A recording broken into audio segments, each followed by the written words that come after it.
అందరికీ జై శ్రీరామ్. నేను మీ ఊటుకూరు కాళిందిని.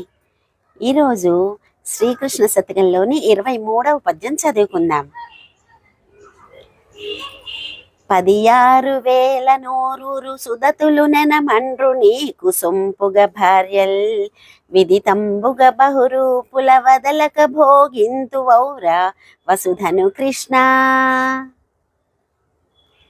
ఓ శ్రీకృష్ణ, 16,100 మంది స్త్రీలు, 8 మంది భార్యలు, వీరందరితోనూ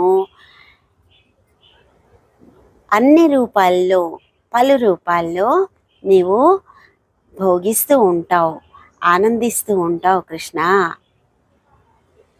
ఎంత ఆశ్చర్యకరము అని కవి అంటున్నారు. ఇక్కడ అసలు ఏం జరిగిందంటే, నరకాసురుడు అనే రాక్షసుడు 16,100 మంది రాజకుమార్తెల్ని తీసుకొచ్చి బంధించాడు. స్త్రీలని అవమానించటం చాలా తప్పు కదా. అందరూ వచ్చి శ్రీకృష్ణుని శరణు వేడారు. ఆయన సత్యభామతో కలిసి నరకాసురుణ్ణి వధించి ఆ రాజకుమార్తెల్ని విడిపించారు.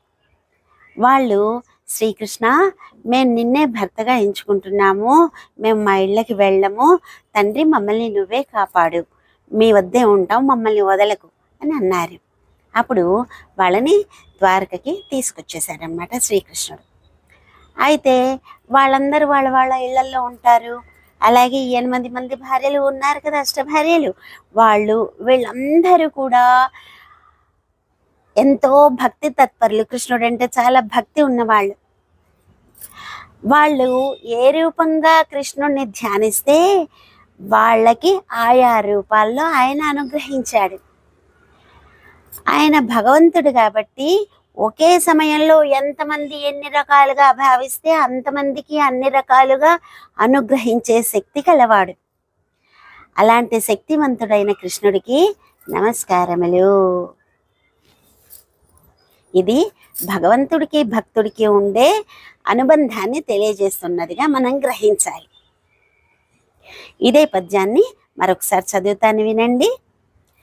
16,000 నూరూరు సుదతులు నెనమండ్రు నీకు సొంపుగ భార్యల్ విదితంబుగ బహురూపుల వదలక భోగింతు వౌర వసుధను కృష్ణ.